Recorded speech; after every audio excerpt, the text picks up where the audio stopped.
Howdy doody buckaroonies. In my never-ending quest to get my caffeine fix, I broke down the other day and got a Chemex system, which is why we're here in my kitchen. I asked a couple of my coffee friends what the best way to make coffee was at home, and the resounding answer was Chemex. Okay, according to the internet, to make the best cup of coffee we possibly can, we grind our coffee to the size of rock salt, we put the coffee in the Chemex, we pour some water over it and saturate it in a circle, wait about 30 seconds for it to bloom as the gas releases from the coffee, then we soak it in quarters, I guess. I don't really understand that part. And then we wait for the coffee to be done, and apparently it's the greatest thing ever.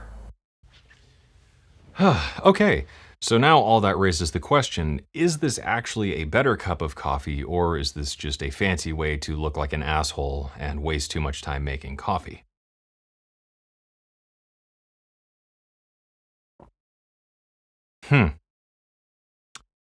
Aside the water to coffee ratio being a bit off there, I think I get it. That is incredibly smooth. Today's video isn't something I planned on filming, so forgive me if it seems a little bit chaotic and unstructured, but now that I'm freshly caffeinated, I've got some bitching and complaining I want to do. With all the news swirling around from Superbooth and whatnot, and everyone being very excited on all the new stuff coming out, I find myself once again being a little bit frustrated at like all of the major synthesizer companies because they keep overlooking this one thing for some reason, and I really honestly don't know why. I think it's hard to debate the fact that we live in a really good time to be a musician or a producer or an artist or whatever. Between all the plugins and hardware and things out there, there's really never been a better time to get into this stuff, but I feel like the industry seems to be in this weird circular pattern of going forward a bit and then looking back to things we already did 40 years ago and just kind of redoing it with a shiny new package on top, rather than trying to innovate or push innovations we seem to be on the precipice of not even a decade ago at times, and then we just sort of forget about it, drop it, move on, and then slap a bunch of buzzwords on something surrounding analog and whatever. Today, I guess I just wanted to open up a bit of a discussion surrounding what I wanted to talk about here today, and I just feel like I can't be totally crazy and on my own and thinking that this is a really cool and important thing that everyone seems to be missing, so I don't know. And on top of that, here's another spicy sausage for you. Like, 90% of the time, I could give a shit if something is analog, and I don't understand this obsession with making everything analog or having a way to slap the word analog onto something, whether it's an analog filter or whatever, or just having a way to slap on a bunch of buzzwords surrounding the word analog in the marketing of a synthesizer product. I just don't get it. With how far technology has come, I feel like listening to something like Yuhi's Diva or AAS's Ultra Analog or any number of other plugins out there, I can't seem to convince myself that there's really anything that analog has to offer in most cases, and it seems like companies throw analog in for no reason and end up shooting themselves in the foot because analog has so many limitations that I feel like we just need to get away from, and it would be a better landscape of synthesizers and tools for it. Okay, this here synthemadoodad is a Waldorf Blofeld, a synthesizer that is nearly 20 years old as of the time of making this video, and I really want you to keep that in mind as we go forward. The Blofeld is a purely digital synthesizer, all the way through and through, really kind of unremarkable. It is digital oscillators, digital filters, and so on. On its own, it sounds pretty good. Some people love it, some people hate it. I've done some videos with the Blofeld, and there are tons of other ones online, so I'm not going to bother going through a bunch of patches here to demo that. Instead, I want to talk about the feature that makes this probably my favorite synthesizer I own. To me, what really makes the Blofeld powerful is not the sound of it on its own, but rather the multi-mode, because this synthesizer is multi-timbral, and that is the thing nobody seems to do anymore, and I don't understand why, because it's just so cool. And many of my favorite plugins like Dune 3 or Rapid or Falcon and a couple others do this stuff, and I don't know why more synthesizers aren't doing this, because it's such a powerful feature, and I can't seem to argue that it's too complicated for the normal person to use, so I don't understand why companies seem to be afraid of adding features that seem pretty straightforward. The power of making something multi-timbral, I think, demonstrates if we do maybe something like this. Let's just make a patch. So let's start off by throwing together, just a, generic wavetable thing or something along those lines. Sure, that sounds like a good one. Find a good starting point. Get some good movement. That's going to come from LFO 1, so let's just slow that bad boy on down and make it random. Maybe speed it up a little bit. Let's get an amp envelope going.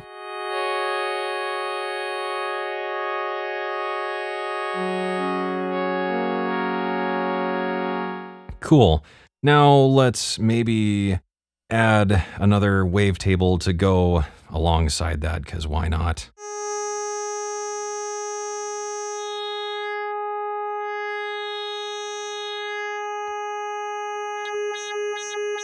Get a good amount of movement there.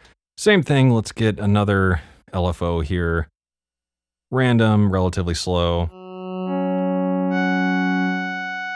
Let's maybe tweak that envelope a teeny bit.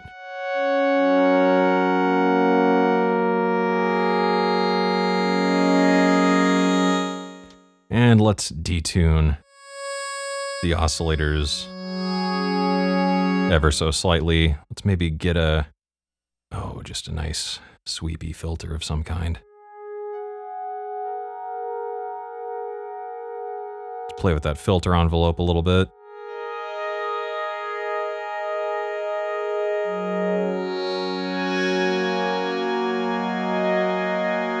Now, that is something I feel like you could make on most synthesizers. Maybe we could get a little fancy here, and why not send a little bit of oscillator 2 into the second filter. Maybe we'll make this one like a band pass, sure. Make it somewhat resonant.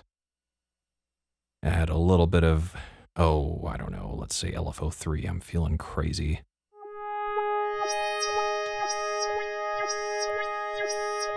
Let's get some movement with LFO 3 here. Maybe we'll make it a sine.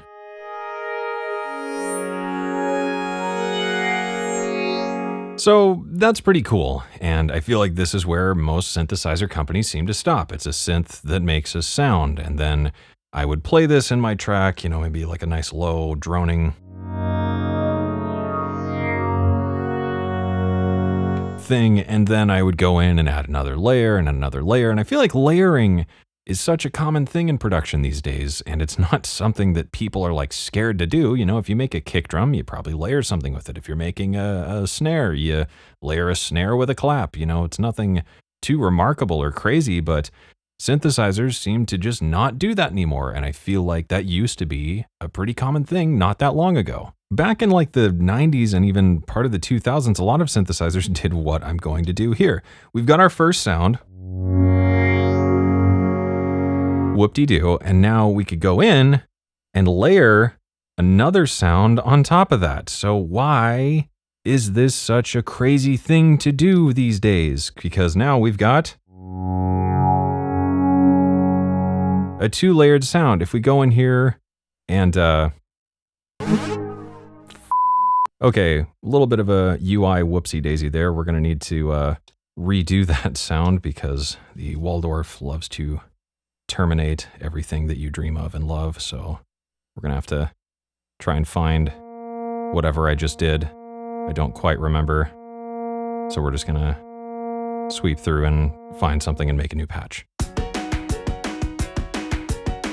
Okay, there we go. Now we've got our sound back. So anyways, what I was saying was, if we go in here and we started to do something like this, we could go in and start layering this up with another sound, and this is the thing that kind of blows my mind that more synthesizers don't offer this feature. So let's just initialize this sound really quick, and now we got to go back into here to edit the multi. That's where I done goofed. So now I'm going to set this to receive the same channel. Set this to channel 1. Okay. Now we've got this sound layered up with our original sound. And let's say we wanted to expand on that a little bit while the garbage truck is out there taking away my trash. And now we've got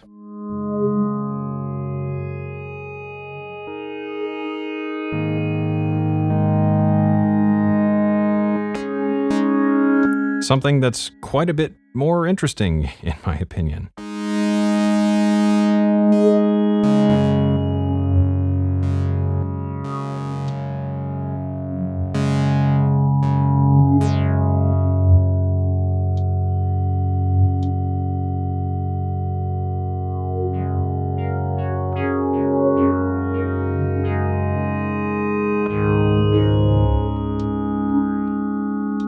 Maybe spice this up even more.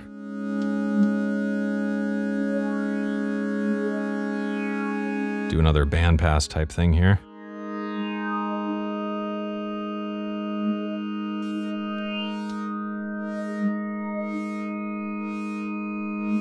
I'm just gonna get a sample and hold.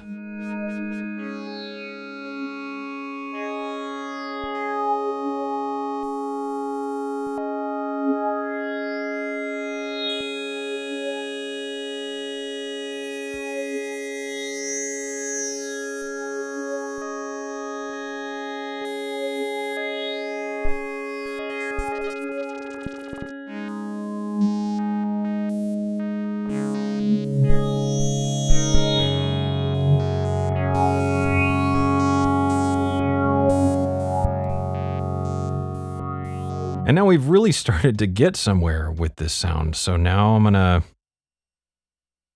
maybe move over to part 3 and add another layer to this whole thing because I can do that. So let's just initialize this sound as well. And I'm gonna make like a nice kind of low bass thing here, maybe out of like a big old fat square wave.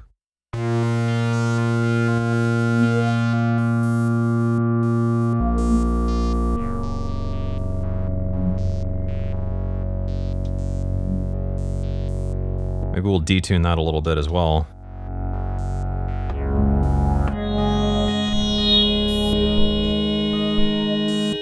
And then with just a little bit of mixing even, I mean, you know, why not go one step further here? I'm gonna init this sound as well. And let's do like a, oh, I don't know, what the hell? Why not like throw an ARP on top of here or something?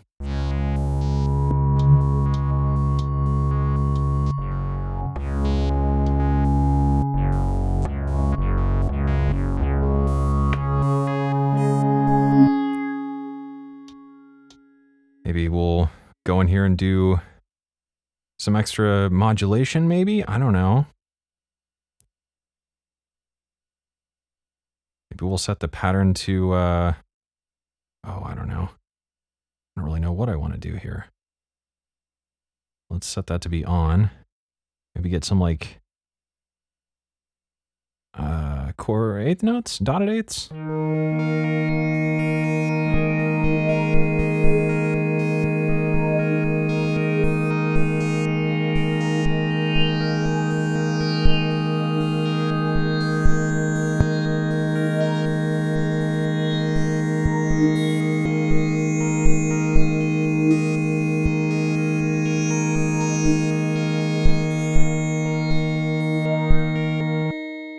Sure, and then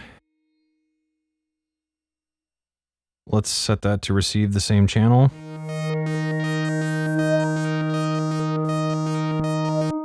So we've got this, I don't know, let's drop that tempo down to like 75-ish, maybe.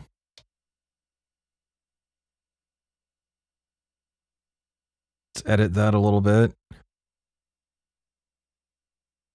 Just gotta get into that damn arpeggiator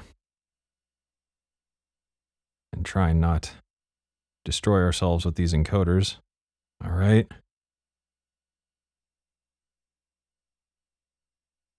And let's see what we got.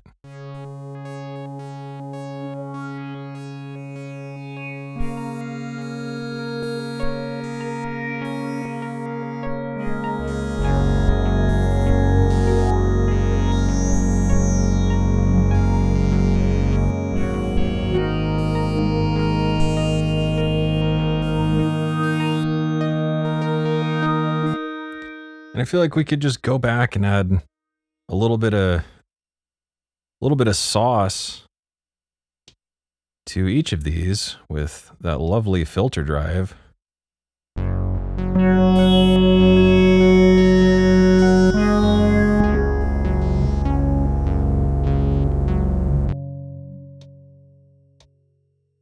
And then we could just like mix these a little bit. So let's just kill the volume, something like that, and start off with this bass.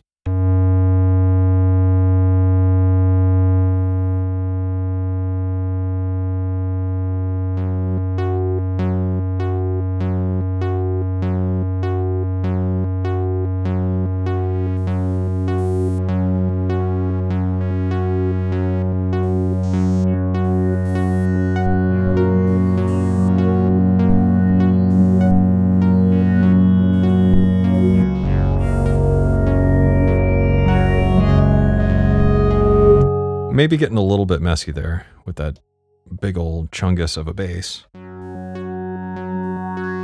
I think honestly I'm not totally in love with the arpeggiator here being a wee bit out of sync. It's not out of sync, it just sounds a little odd, so maybe we'll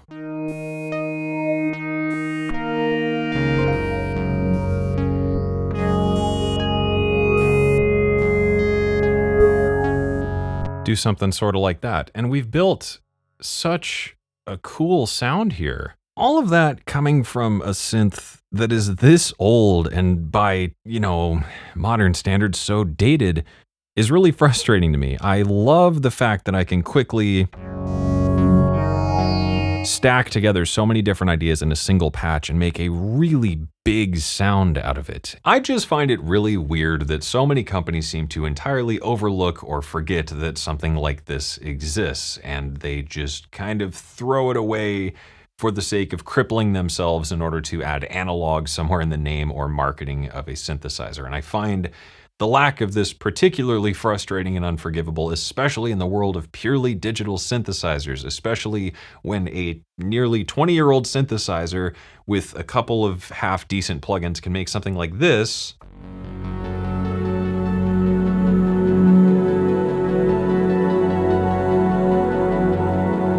in just a couple of minutes. Really not even that long ago, throughout most of the 90s and early 2000s, there were tons of digital synth workstations and lots of different sound rack modules or desktop modules that packed in a gajillion features and had crazy effects, tons of routing options, and could have hundreds and hundreds of voices of polyphony and often be multi-timbral up to 16 parts. Now, I'm really not asking for the moon here a lot of the times. I would love to see more synthesizers simply add the ability to layer maybe 2 or even 4 sounds, especially digital synthesizers. And I find this is forgivable in some cases. Even something like Waldorf's own Iridium can only layer 2 sounds at once because it has 16 voices, but I think that's fine because it's a bit of a compromise in that I find it's fair to say that it would be pretty computationally heavy to do 16 different parts of Iridium patches due to just all the things the Iridium does. But with other synthesizers, especially mid-level digital synthesizers, it's just something that's completely missing for no real reason. And I can't convince myself, and maybe it's due to my own ignorance on DSP and whatnot, that it would be that hard to implement. A lot of this stuff was doable by a lot of things not that long ago and stuff that was way underpowered compared to what we have today, but nobody seems to really be doing it anymore. I'm not trying to say that analog is like totally useless or pointless. It's far from that. I do love the sound of a good analog synthesizer, and I think there is something to be said for the sound of a good analog synthesizer. And combining analog and digital can be really great as well. Novation's Peak, which I have right there behind me, is one of my favorite synths, and I think it's because it has a nice analog filter. But I think it's just come a long way in the technology world, and it doesn't seem to be utilized all that much.